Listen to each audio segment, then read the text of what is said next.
নমস্কার বন্ধুরা, ডোরার রান্নাঘরে আপনাদের সকলকে স্বাগত জানাই। আজ নিয়ে এসেছি বাঙালির একটি ঐতিহ্যশালী রান্না মুড়িঘণ্ট। প্রথমে এর জন্য 1 কাপ গোবিন্দভোগ চালকে ভালো করে ধুয়ে 15 মিনিট ভিজিয়ে রাখলাম। 4 পিস অর্ধেক মাছের মাথা নিয়ে লবণ হলুদ মাখিয়ে রেখে দিলাম। কড়াইয়ে সর্ষের তেল গরম করে আলুগুলোকে লবণ এবং হলুদ দিয়ে লাল করে ভেজে তুলে নিলাম। ওই তেলেই মাছের মাথাগুলোকে ভেজে তুলে নিলাম। কড়াইয়ে তেল গরম করে 1 চামচ ঘি দিয়ে কাজু কিশমিশগুলোকে ভেজে নেব। ওই তেলেই 2টো শুকনো লঙ্কা, 1টা তেজপাতা, অল্প জিরে, 2 টুকরো দারচিনি, 4টে ছোটো এলাচ ফোড়ন দিয়ে 1 কাপ পেঁয়াজ কুচি তুলে দিলাম।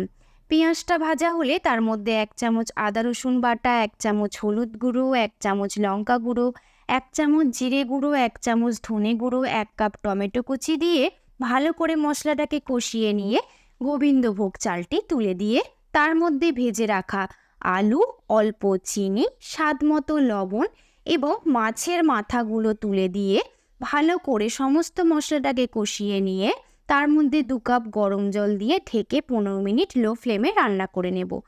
15 মিনিট পর ঢাকা খুলে 4টি কাঁচা লঙ্কা, 1 চামচ গরম মশলা, 1 চামচ ঘি দিয়ে নামিয়ে নিলাম। তৈরি হয়ে গেল দারুণ স্বাদের মুড়িঘণ্ট।